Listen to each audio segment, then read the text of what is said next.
किस्मत की हवा कभी नरम कभी गरम। कुछ महीने पहले ये गीत आपने कहीं ना कहीं किसी न किसी के मुंह से जरूर सुना होगा। आज के दौर के लोकप्रिय एक्टर पंकज त्रिपाठी जब लूडो फिल्म के इस गीत को गुनगुनाते हुए नजर आए तो उनके फैंस के होठों पर एक मुस्कान तैर जाती है। लेकिन हकीकत ये है कि ये गाना साल 1951 में जिस एक्टर पर फिल्माया गया था, उसे देखकर तो आज के दौर के सिने प्रेमियों के चेहरे पर जो चमक आती है वो देखने लायक होती है।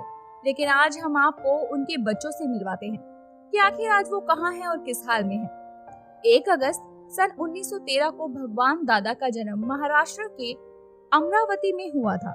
इनका पूरा नाम था भगवान आभाजी पालव। इनके पिता एक टेक्सटाइल मिल के वर्कर थे। परिवार संग भगवान दादा के पिता मुंबई के दादर में एक चौल में रहते थे।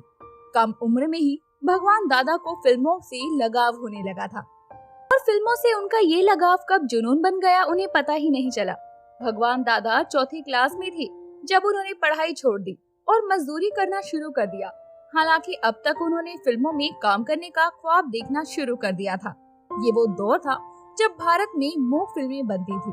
किसी तरह भगवान दादा को मूक फिल्मों में एज एन एक्टर और एज एन असिस्टेंट काम करने का मौका मिल गया।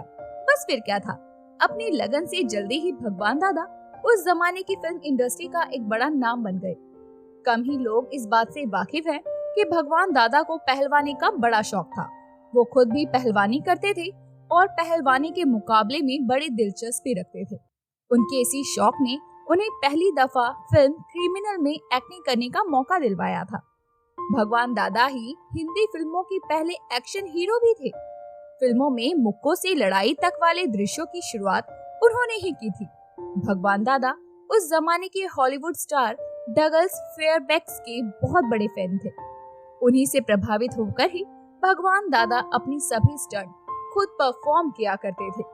भगवान दादा के स्टंट्स इतने रियल होते थे कि राज कपूर तो उन्हें देसी डगलस कहकर भी पुकारा करते थे।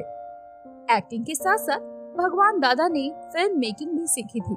यही वजह थी कि वो बहुत कम बजट की स्टंट फिल्में बनाते थे। उन फिल्मों का डायरेक्शन भी वो खुद ही करते और उनमें एक्टिंग का काम भी खुद ही किया करते। उस जमाने में मजदूर तबके के बीच वो फिल्मों को बहुत पसंद किया जाता था। वक्त बदला और बोलती फिल्मों का दौर शुरू हुआ। भगवान दादा ने भी अपनी पहली बोलती फिल्म हिम्मते मर्दा बनाई। दिग्गज वैम्प ललिता पवार इस फिल्म में लीड हीरोइन थी।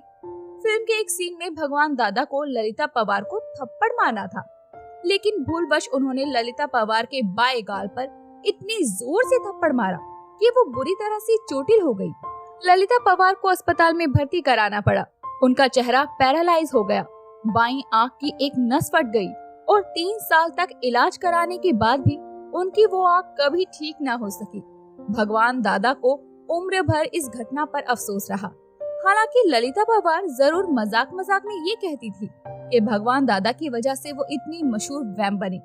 ये भगवान दादा ही थे जिन्होंने भारत की पहली हॉरर फिल्म बनाई थी, जिसका नाम था भेदी बंगला। इसी फिल्म के बाद राज कपूर से भगवान दादा की दोस्ती हो गई और फिर राज कपूर ने उन्हें सलाह दी कि अब तुम्हें कोई सोशल फिल्म बनानी चाहिए।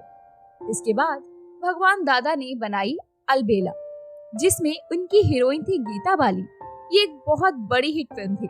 इस फिल्म के गाने आज तक लोग शौक से सुनते हैं और गुनगुनाते हैं। भगवान दादा ने ये फिल्म अपने दोस्त से पैसा उधार लेकर बनाई थी और फिर जब इस फिल्म में कामयाबी मिली तो भगवान दादा पर दौलत की बरसात हो गई। दादर की चौल से निकलकर उन्होंने अपने और अपने परिवार के लिए मुंबई के चेंबूर में एक बंगला खरीद लिया। हर दिन इस्तेमाल करने के लिए 7 अलग अलग कारें खरीद ली। भगवान दादा का रहन सहन एकदम से शाही हो गया। लोग उन्हें देखकर हैरान हो जाते थे। भगवान दादा को शेवरले कारों से बहुत ज्यादा प्यार था। उनके बेड़े में 2 शेवरले कारें थी और उन्होंने शेवरले नाम की एक फिल्म में भी काम किया था। चेंबूर में ही इन्होंने आशा स्टूडियोज के नाम से अपना खुद का एक फिल्म स्टूडियो भी शुरू किया। लेकिन वक्त का फेर देखिए, एक दौर ऐसा भी आया जब 25 कमरों वाला इनका बंगला भी बिक गया, कारों का इनका बड़ा बेड़ा भी बिक गया और इनकी आशा स्टूडियो भी बिक गई। साल 1941 में भगवान दादा ने एक तमिल फिल्म डायरेक्ट भी की थी। और आपको जानकर हैरानी होगी कि ये फिल्म भारतीय फिल्म थी, जिसमें लीड रोल के लिए कोई इंसान नहीं बल्कि चंदू नाम का हाथी था। इस फिल्म का नाम था वन मोहिनी। इस फिल्म की हीरोइन थी श्रीलंकाई अभिनेत्री के थवमनी देवी। ये एक सफल फिल्म थी और इस फिल्म के बाद थवमनी देवी का फिल्मी करियर बहुत ऊंचाइयों पर पहुंचा था। भगवान दादा एक मराठी परिवार में पैदा हुए जरूर थे, लेकिन उन्होंने कभी भी किसी भी मराठी फिल्मों में काम नहीं किया। कुछ लोग कहते हैं कि इसकी वजह ये हो सकती है कि ये मूल रूप से मराठी नहीं थे। इनका परिवार एक सिंधी परिवार था और किसी जमाने में इनके पुरखे सिंध से महाराष्ट्र काम की तलाश में आ गए थे। जिस दौर में भगवान दादा ने फिल्मों में नाम कमाना शुरू किया था, वो दौर बंगाली कलाकारों की पतन और पंजाबी कलाकारों के उदय का दौर था। ऐसे में एक मुंबईकर का फिल्मों में इतना बड़ा नाम बनाना कई लोगों को हैरान करता था। यही वजह थी कि भगवान दादा का फिल्मों में हीरो के तौर पर आना वो देखने में हीरो जैसे बिल्कुल भी नहीं लगते थे। फिर भी अपनी फिल्मों में इनके किरदार ऐसे होते थे कि वो फिल्मों के हीरो ही बन जाते थे। इनकी फिल्म अलबेला जब सफल हुई और इनके पास दौलत की बरसात होने लगी, तो दूसरे लोगों की तरह ये भी पूरी तरह से उस सफलता को पचा ना सके।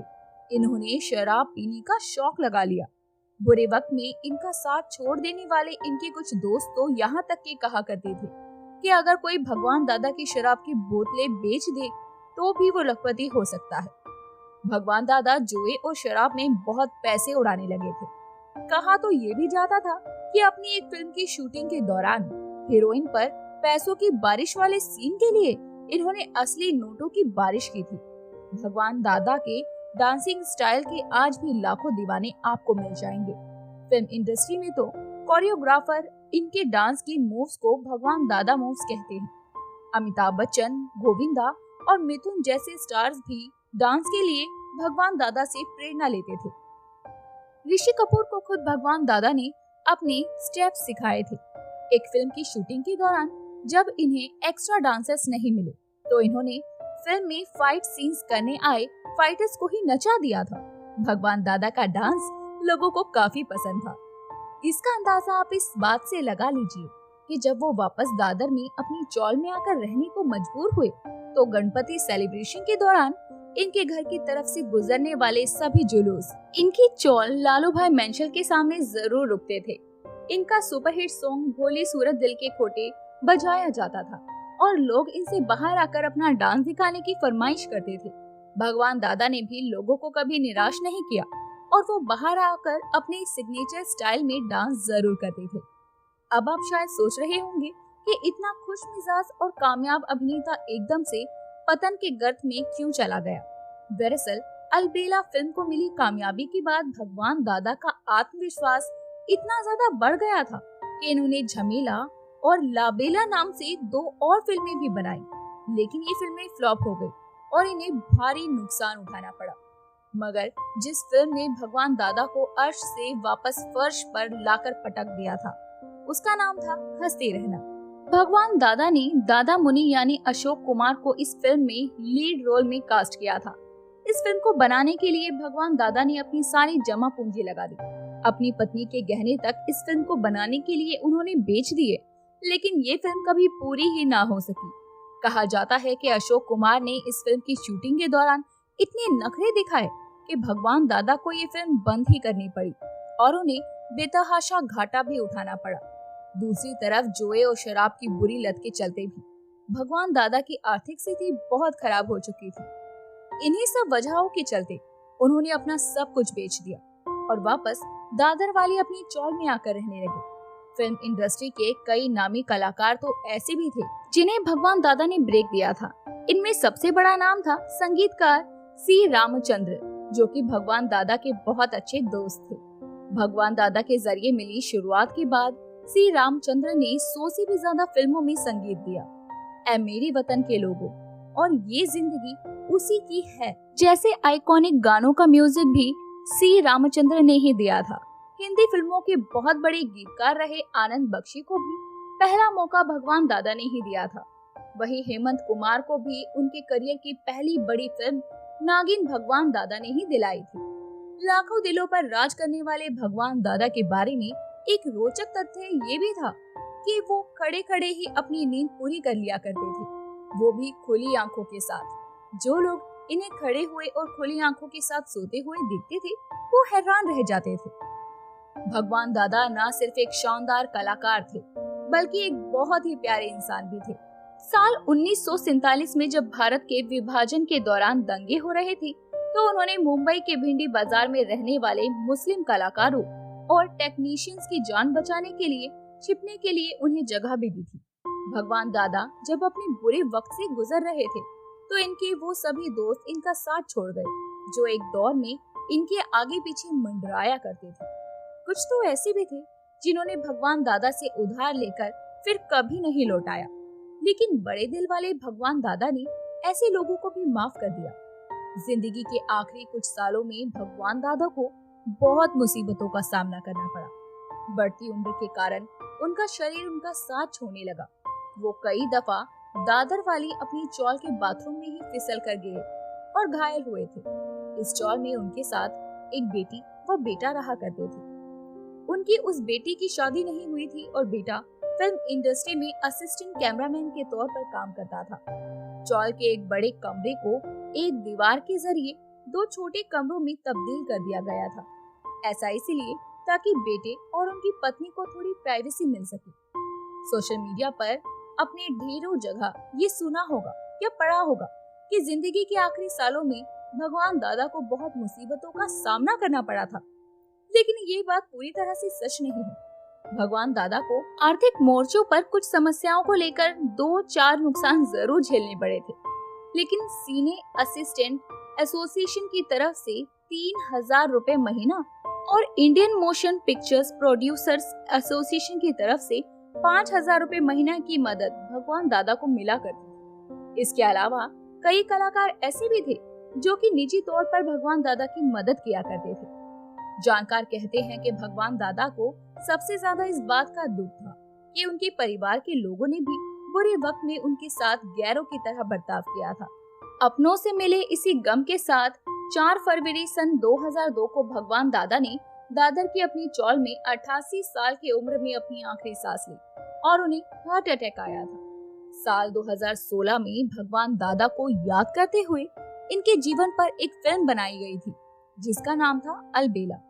भगवान दादा को इस दुनिया से गए अब कई साल हो चुके हैं, लेकिन आज भी लोग इनके डांसिंग स्टाइल और इनकी अदाकारी के कायल हैं और शायद हमेशा ही रहेंगे। लेकिन अगर इनके बच्चों के बारे में बात करें तो इनका एक बेटा है जिसका नाम अरुण भगवान पालब है, जो अपने पिता के जितना नाम तो नहीं कमा पाया, लेकिन इन्होंने कई फिल्मों का निर्माण जरूर किया है। अभी के लिए बस इतना ही दोस्तों, मिलते हैं अगली वीडियो में। तब तक अपना ध्यान रखिए। Bye bye.